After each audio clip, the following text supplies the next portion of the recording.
A simple walk home turned into public disgrace when a police officer accused him of theft. But the shocking truth behind that briefcase changed everything. The afternoon sun draped the suburban street in golden warmth, painting long, drowsy shadows across the cracked sidewalks. The air smelled faintly of freshly cut grass, carried on a lazy breeze that rustled the branches of blooming dogwood trees.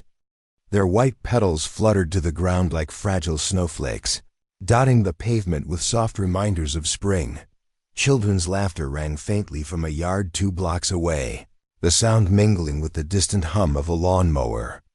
It was the kind of neighborhood where quietness felt natural, where every house stood with trimmed hedges and welcoming porches, where peace seemed to rest comfortably in the air. David Carter walked steadily along the street, the soles of his polished shoes tapping softly against the concrete. He was in his early 30s, tall and broad-shouldered, but there was a gentleness about him that softened his presence. His dress shirt, pale blue and lightly creased from a long day, clung to his frame in the warmth. A leather briefcase swung lightly at his side, the worn handle molded to his grip after years of daily use. David had just left work, his mind still buzzing faintly with numbers and figures from the office, yet also wandering toward the simple comfort of home. He imagined the quiet of his apartment, the relief of loosening his tie, perhaps even calling his younger sister to check in. Life had been busy, but in a good way steady, purposeful, hopeful. His pace was unhurried, almost rhythmic. Every few steps, he nodded politely to the world around him, the elderly man watering his garden, the mail carrier sliding envelopes into neat rows of mailboxes, the stray cat stretching in a patch of sunlight. To David, this walk was a daily ritual of decompression, a transition from the demands of his professional world to the simplicity of personal peace. Yet beneath the ordinary calm, there was an edge to the day, something unspoken in the air. The kind of tension that doesn't announce itself but lingers, waiting, invisible. David paused at the corner where 2 maple trees arched their branches toward one another, forming a natural canopy. He adjusted the strap of his briefcase and drew in a long breath, taking in the scene as though bottling its serenity. The sun caught in his eyes, glinting briefly against the lenses of his glasses. For a moment, he looked almost statuesque, an image of someone firmly planted in both dignity and quiet resolve. But serenity, he knew, was fragile. Unbeknownst to David, a patrol car had just turned into the neighborhood. Its dark reflective surface glided slowly down the street, the engine purring with restrained authority. Behind the wheel sat Officer Reynolds, a man whose sharp gaze missed little. To him, routine was survival, and suspicion was second nature. David continued forward, unaware of the scrutiny now trailing him. His briefcase brushed against his thigh with every step, a small, innocent rhythm. To him, it carried the weight of responsibility, important documents, envelopes of cash carefully withdrawn for a long-awaited purpose. To an outsider, to someone watching without context, it might look like something else entirely. The sunlight seemed to shift then, sliding from warm gold to something harsher, casting deeper shadows along the sidewalk. The breeze that had once carried the perfume of blooming flowers now felt heavier, almost reluctant. The neighborhood still appeared safe, still whispered of ordinary afternoons, but tension, subtle and insidious, had begun to weave itself into the edges of the scene. David stopped for a moment to adjust his watch, glancing absently at the time. He was ahead of schedule, he realized with a small smile. Maybe he would grab coffee on the way home, sit by the window, and let the day dissolve quietly. Small pleasures like that meant more to him now than they once had. As he straightened, he noticed movement in the distance, the slow, deliberate roll of a patrol car coming closer. His brows knit together briefly, but he dismissed it.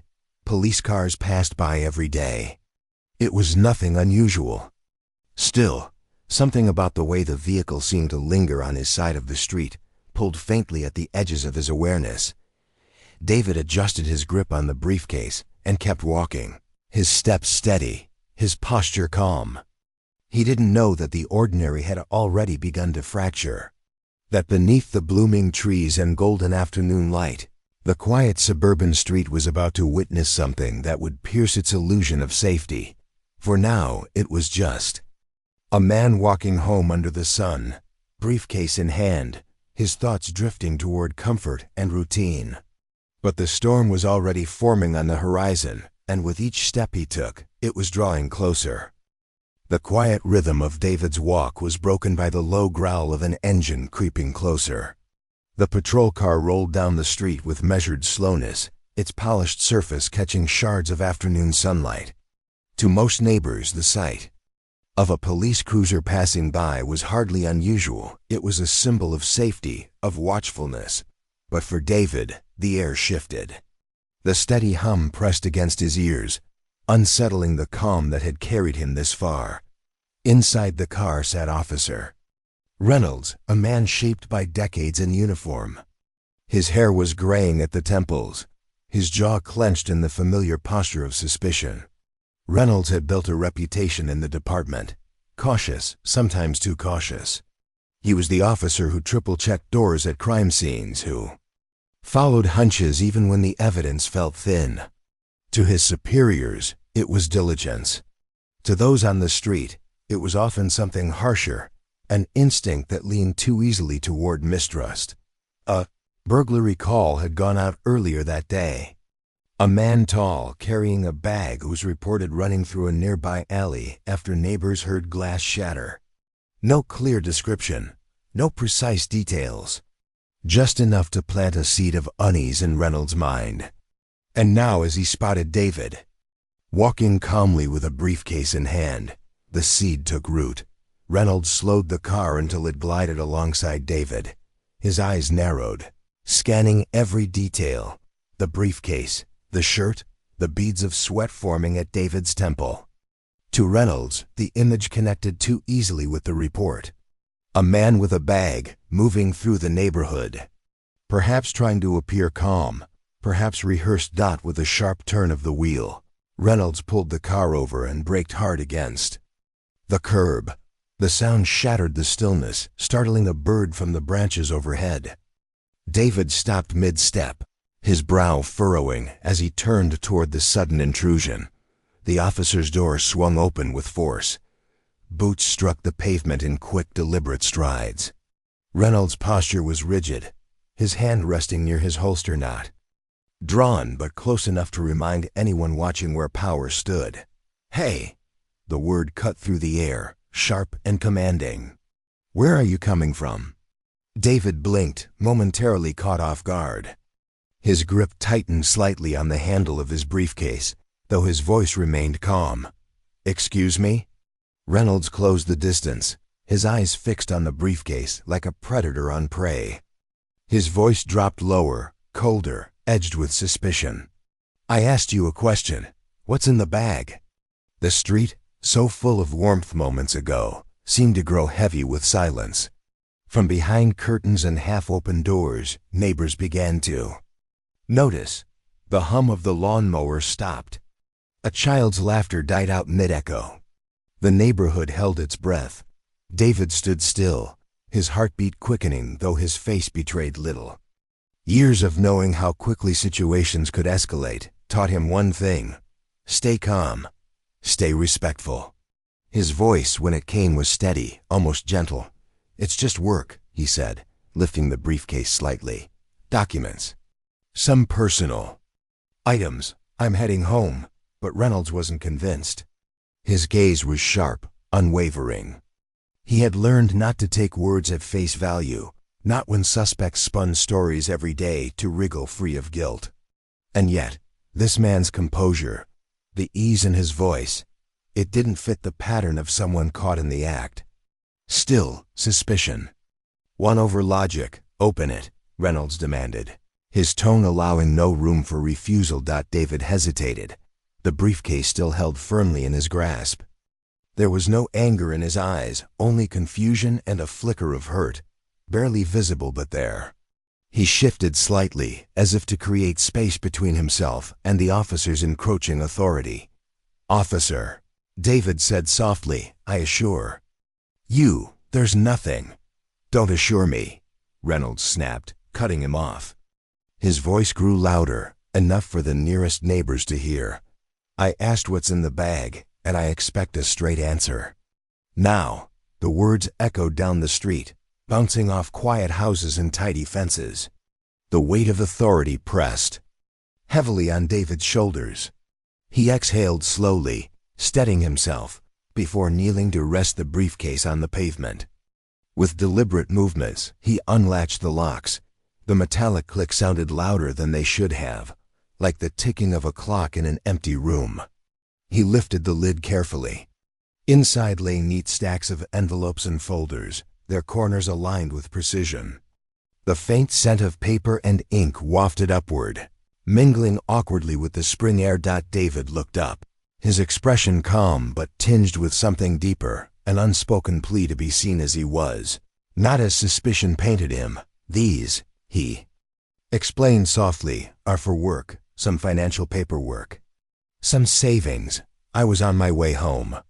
Reynolds studied the contents, his lips pressed into a thin line. To his eyes, it was unusual. A man walking alone with envelopes of cash. Documents he couldn't immediately verify. Every instinct screamed that it was too neat, too convenient. The officer straightened, his stance still rigid, his tone unyielding. "We'll see about that." David swallowed hard, a quiet ache rising in his chest. He had done nothing wrong, yet here he stood, his dignity questioned, his peace fractured. Still, he held his voice steady, his respect intact. "Yes, officer," he said quietly, his words carrying neither anger nor defiance. Only patience and the weight of someone too familiar with moments like this, and in the thickening silence of the street, with neighbors watching and the sun casting long shadows behind them, the confrontation deepened ordinary calm now fully broken. The lid of the briefcase fell back with a soft thud, revealing its contents under the harsh scrutiny of Officer Reynolds' gaze. Inside, neatly stacked envelopes bulged with cash, their edges crisp and clean. Beneath them lay folders thick, well organized, filled with papers bound by rubber bands. To David, they represented hard work, dreams taking shape, and a future finally within reach. But to Reynolds, they looked like evidence pieces of a puzzle that pointed to guilt. The officer's eyes narrowed, a flicker of triumph crossing his face as though he had just uncovered a hidden truth. His voice was sharp, almost accusatory. Well, care to explain why you're walking down the street with this much cash?" David's throat tightened. He swallowed hard, lifting his chin with quiet composure, though nerves rippled beneath his calm surface. "It's not what you think," he began carefully. "I just withdrew it from the bank. It's for a down payment on a new home." The words felt vulnerable, almost fragile, spoken aloud to a man who clearly doubted them. The idea of a home had been his anchor, something he had worked toward for years, counting every dollar, saving late into the night, planning meticulously. And now, in the space of a few seconds, that dream was being dragged into suspicion. Reynolds tilted his head, his expression hardening. "A down payment, huh?" He let the words hang in the air, heavy with disbelief. "That's convenient, a little too convenient." David's brows furrowed slightly, his pulse quickening. "It's the truth," he said quietly, though there was a tremor beneath his calm. "I can show you the withdrawal slip. I kept it in my wallet." But Reynolds wasn't listening, not really. Years of training had sharpened his instincts, but those instincts were now clouded by bias and suspicion. To him, David's explanation felt rehearsed, too smooth, like a script spoken by someone used to lying their way out of trouble. "People say a lot of things to me," Reynolds muttered, his voice clipped. "Doesn't mean they're telling the truth." The tension thickened, spreading outward like a ripple. From behind curtains and porch railings, the neighborhood began to stir. Faces peeked out, eyes narrowed with curiosity. Whispers rose in the air as more people stepped outside, drawn by the unmistakable sight of a police officer confronting a man on the street. Phones emerged, their lenses glinting in the sunlight. The quiet street, once filled with the sound of birds and children, was now an audience to a different kind of spectacle. Some watched with genuine concern, others with morbid curiosity. A few muttered under their breath, guessing at the scene without knowing the facts. David felt the weight of their stares. Every whisper carried like a sting against his skin. Every phone pointed at him was a reminder of how easily his dignity could be stripped away. He had lived his life carefully, respectfully, always conscious of the way the world saw him. And yet, in this moment, none of it seemed to matter. Reynolds stepped closer, his shadow falling over David. "Put your hands behind your back."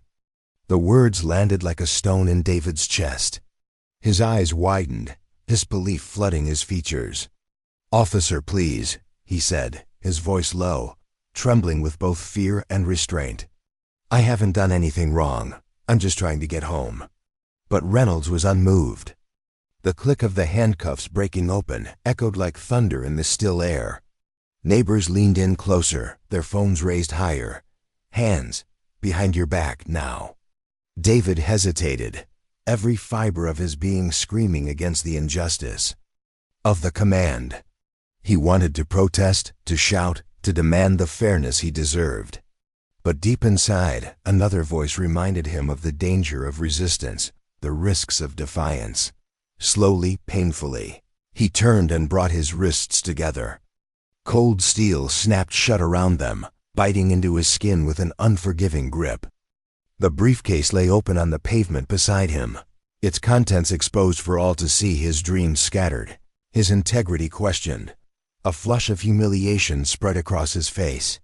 He stared downward, unable to meet the eyes of the gathering crowd. Every glance felt like judgment, every whisper like condemnation. He wasn't a man with hopes and responsibilities anymore, not to them. He was just another headline in the making, another story captured through the narrow lens of a smartphone. Reynolds tightened his grip on David's arm, his voice flat and official. "You're coming with me. We'll get this sorted at the station."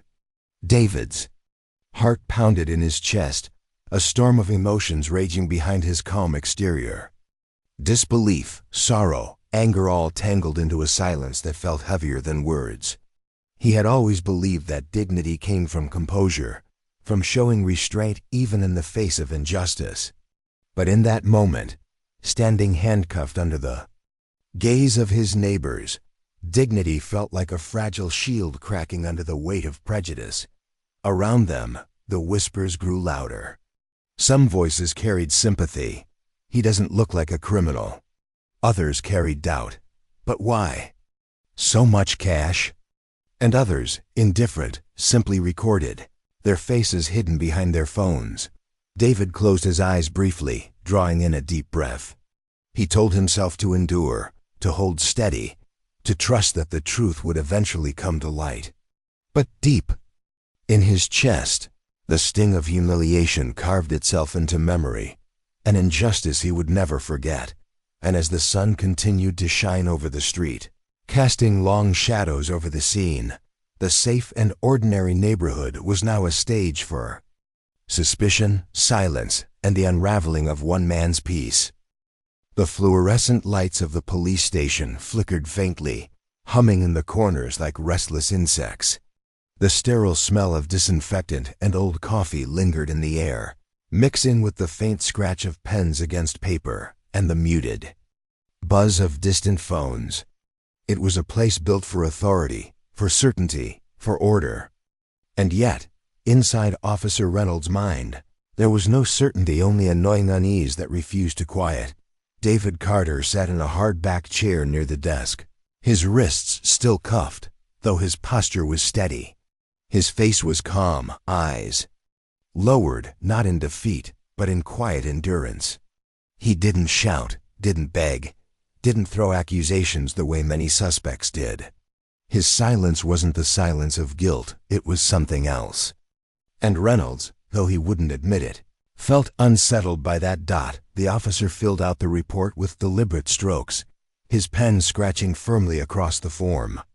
Name, age, items confiscated, 1 leather briefcase, contents envelopes, containing large sums of cash and official-looking documents. To him, it all looked suspicious. Yet every time his gaze flicked toward David, he saw the same composure, the same unflinching calm, and it tugged at him in ways he didn't want to acknowledge. Why wasn't the man defensive? Why wasn't he shouting his innocence like so many others before him? People begged, people pleaded. They cursed, they cried, they tried to twist their way free. But not this man. His voice, when he did speak, was even respectful, as though he still believed respect would be returned. The quiet between them was broken by the creak of the station door swinging open. Another officer, Officer Miller, younger and brisk, carrying a notepad, stepped inside. He handed a slip of paper to Reynolds. Got a statement from one of the witnesses in the neighborhood, Miller reported, his voice casual. Couple saw the guy running after the break-in. Said he had on a dark hoodie, jeans, was moving fast, cutting through alleys. Reynolds paused mid-stroke, his pen hovering over the paper. His eyes narrowed slightly as he scanned the note. A hoodie, running, not a dress shirt, not slacks, not a man strolling calmly down the sidewalk in broad daylight with a briefcase. A flicker of doubt stirred in his chest. He turned his head, just enough to glance at David again. There he sat, quiet still, his pale blue shirt creased from the long day at work, his polished shoes gleaming faintly beneath the harsh overhead lights. Nothing about him fit the image of a burglar fleeing a crime scene. And yet, there was the briefcase. The envelopes of cash. Reynolds leaned back in his chair, exhaling through his nose, the sound sharp and heavy. His jaw tightened. Logic pressed against instinct, but suspicion pushed back harder.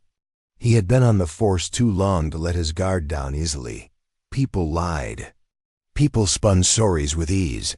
What if this calm exterior was just another mask?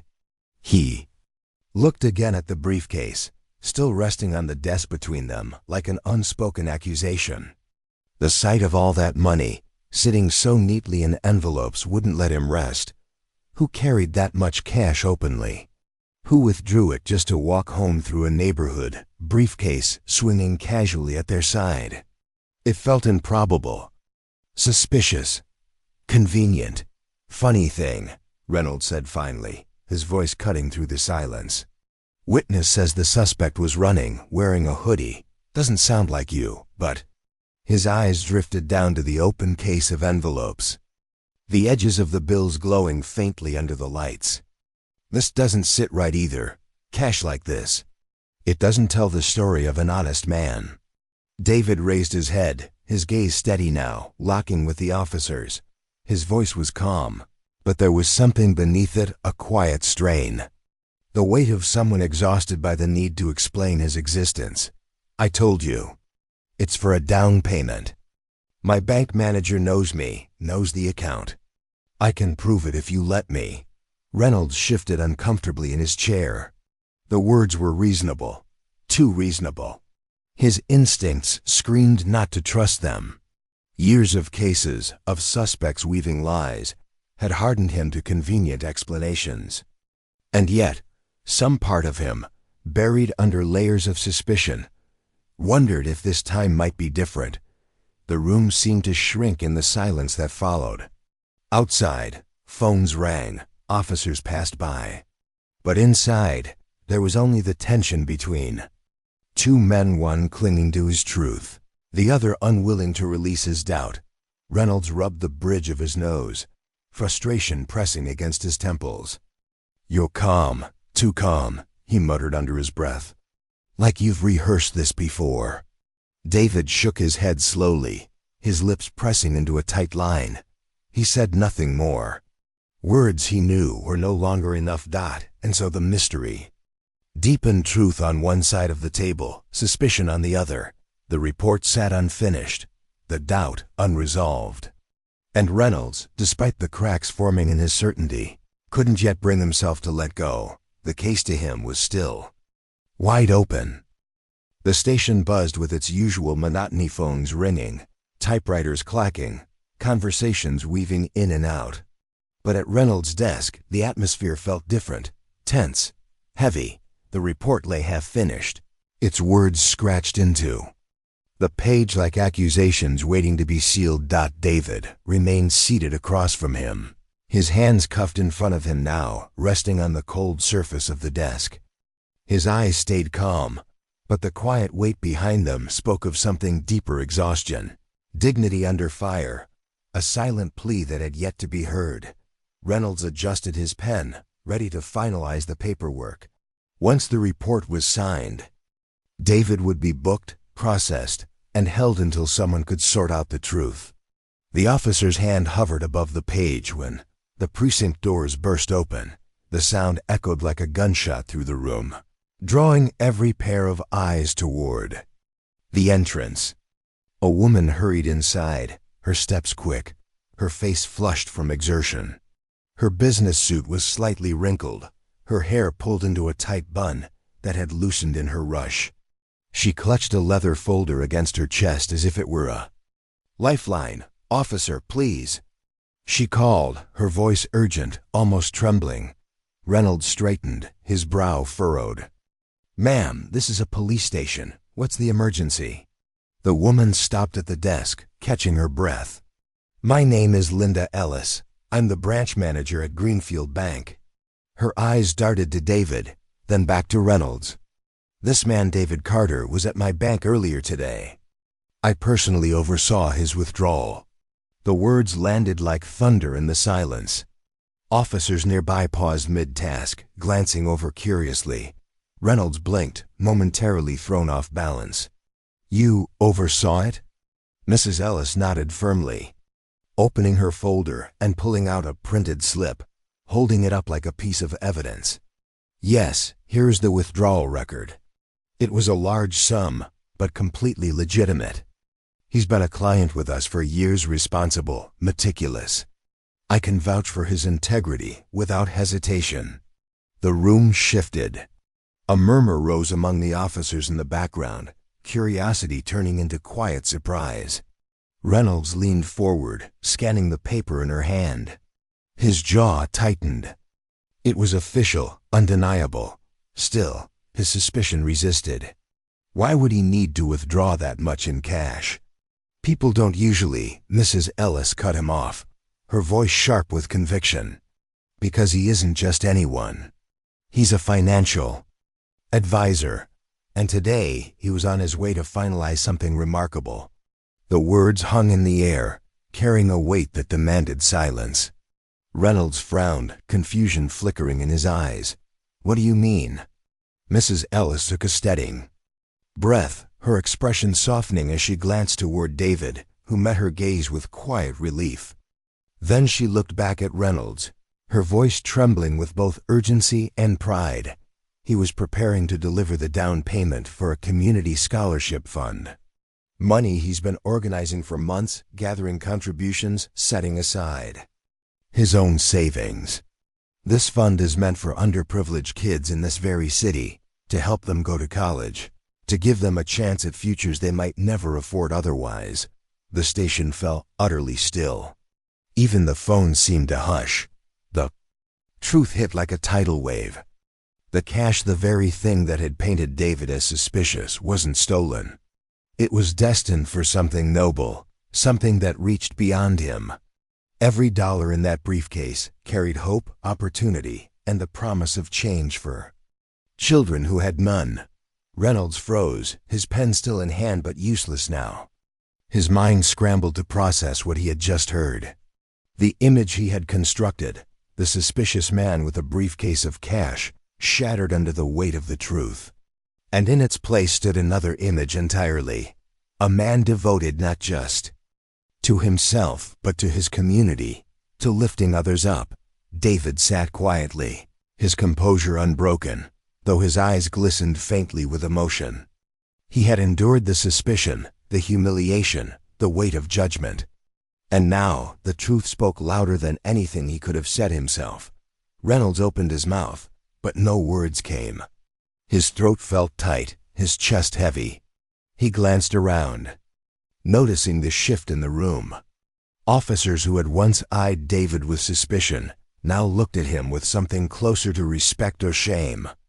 Even the crowd outside, peering through the glass windows with phones in hand, seemed to sense the gravity of the moment. Mrs. Ellis lowered her voice, her gaze piercing. "You nearly arrested a man for carrying the future of dozens of children. In that case, you saw a criminal when all he carried was hope." The words cut deep, sharper than any reprimand. Reynolds felt the sting of them settle into his chest, heavy and undeniable. His authority, his certainty, all of it suddenly felt fragile. For the first time in years, he was speechless. And in that silence, the weight of his mistake bore down, leaving him face to face with the reality that prejudice, not justice, had driven his hand. The air in the precinct seemed to freeze, thick and heavy, as if every molecule was holding its breath. The bustling rhythm of the station, the phones, the chatter, the clicking of keyboards had died down to a stunned silence. Even the crowd, outside the glass doors, still holding up their phones, had gone eerily still. Their cameras continued recording, but their voices were hushed, waiting, sensing the shift that had just taken place. Officer Reynolds stood rigid, his pen slack in his hand, his chest rising and falling in uneven breaths. He stared at David, the man he had dragged in with suspicion, thick in his voice, the man he had cuffed without hesitation. And now the truth bore down on him with a crushing force. He hadn't just made a mistake. He had humiliated someone whose very purpose that day had been to lift others higher. For years, Reynolds had worn the badge as if it were armor. To him, it meant authority, protection, certainty. But now, in the quiet gravity of the moment, the badge felt unbearably heavy. His authority seemed hollow, flimsy against the weight of truth. David's wrists were still encircled by cold steel, the cuffs biting faintly into his skin. He lifted his gaze, meeting Reynolds' eyes with a quiet steadiness that made the officer's stomach churn. There was no anger there, no shouting, no wild defiance, just something sharper, quieter. A dignity that humiliation had not been able to crush. When David finally spoke, his voice was low, calm, yet carrying the resonance of a gavel striking down in a courtroom. "You saw a criminal," he said, his words deliberate, each syllable like a stone dropped into still water, "when all I wanted was to build a future for others." The words rippled outward, echoing through the silent station. They cut deeper than any accusation, because they were not said with rage, but with quiet truth. Truth that no one could deny. Reynolds' throat tightened. For the first time in his career, he had no words, nothing to shield himself, no protocol to hide behind. His training, his instincts, his years on the force, all of it felt useless, meaningless in the face of what stood before him. Around the room, other officers shifted uncomfortably. Some averted their eyes, others stared openly, as though wrestling with their own guilt for not questioning what had seemed so clear just moments ago. The crowd outside pressed closer to the glass, their phones capturing not just the scandal of an arrest, but the unmasking of a truth far greater. Mrs. Ellis, still standing firm with her folder in hand, looked between the two men. Her expression softened toward David, but hardened into something close to disappointment when her gaze lingered on Reynolds. She didn't need to speak again. Her earlier words had already laid bare the reality. The officer had chosen suspicion over humanity, judgment over patience. Reynolds opened his mouth, but his voice faltered, caught in his throat. The apology forming inside him felt too small, too fragile, against the enormity of what he had done. What could he say? That he was sorry? That he hadn't meant it? No phrase felt adequate. Nothing could rewind the moment when he'd snapped. The cuffs shut on David's wrists in front of strangers, branding him as less than he was. David didn't gloat, didn't push. He simply held Reynolds' gaze, letting silence do what words could not. It was a silence full of weight, full of history, the countless moments where men like David had been seen not for who they were, but for what others feared them to be. For the first time in his career, Reynolds felt small in his uniform. The star on his chest did not shine, it burned, searing into him with the reminder that justice wasn't just about protecting property or catching criminals. It was about seeing people, truly seeing them, before judgment passed. And he had. Failed. The handcuffs gleamed faintly under the fluorescent light. Reynolds' eyes dropped to them, shame washing over him. Slowly, hesitantly, he reached for the key.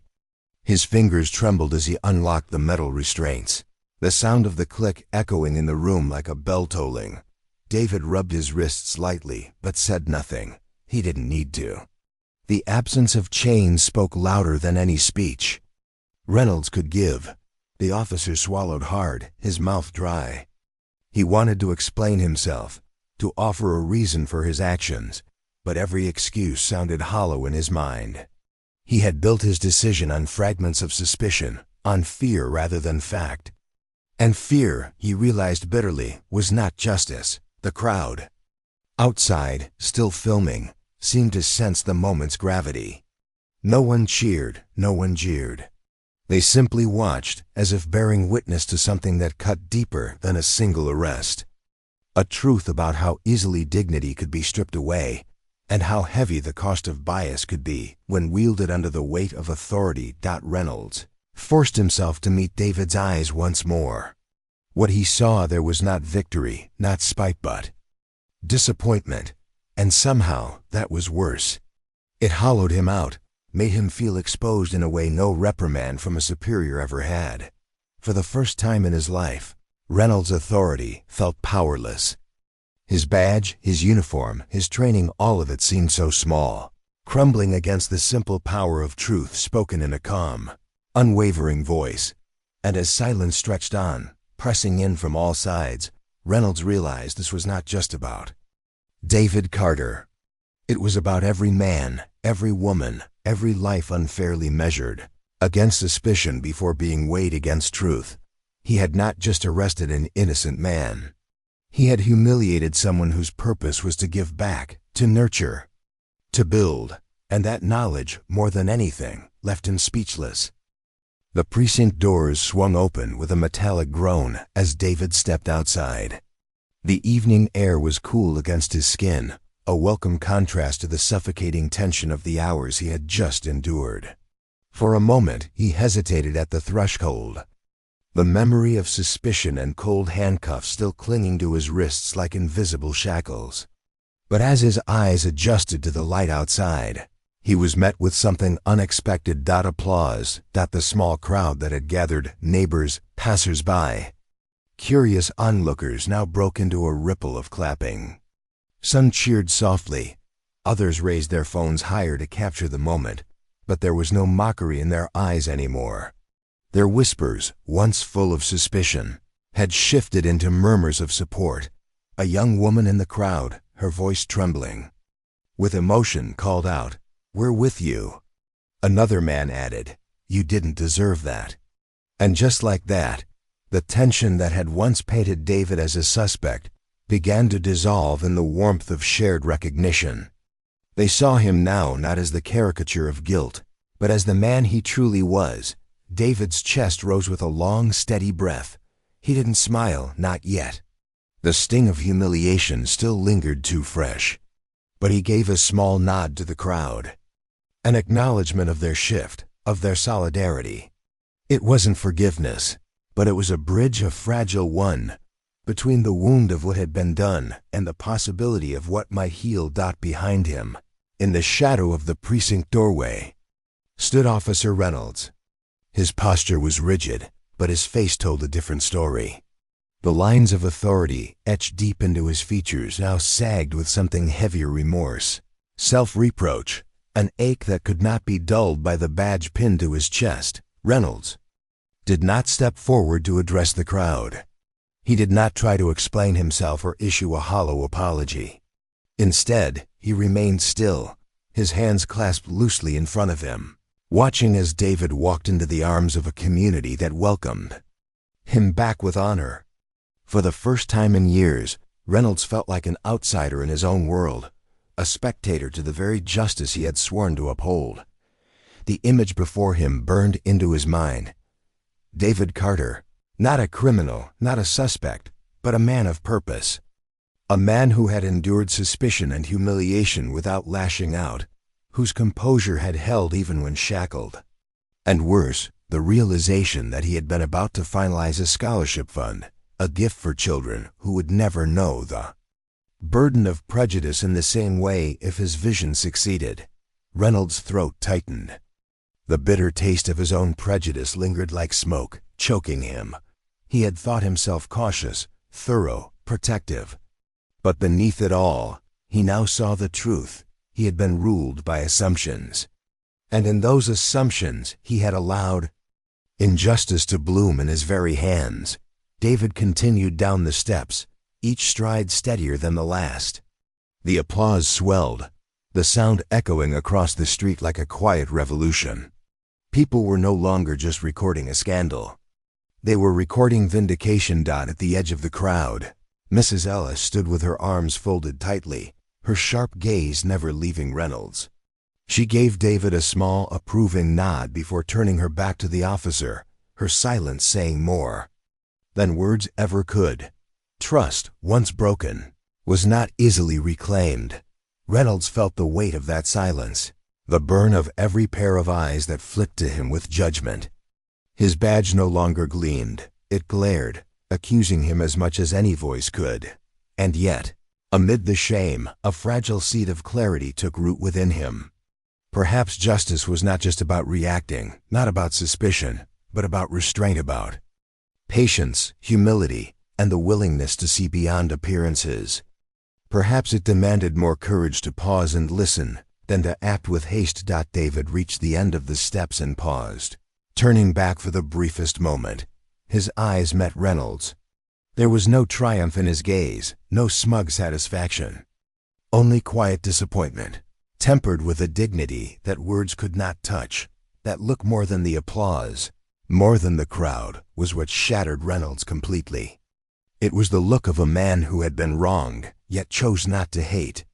A man who had seen the worst assumption about him laid bare, and had still chosen to rise above it. The crowd closed in around David then, their applause carrying him forward, away from the precinct, away from the sting of the cuffs. His figure, steady and resolute, began to fade into the throng until all that remained at the doorway was Reynolds alone.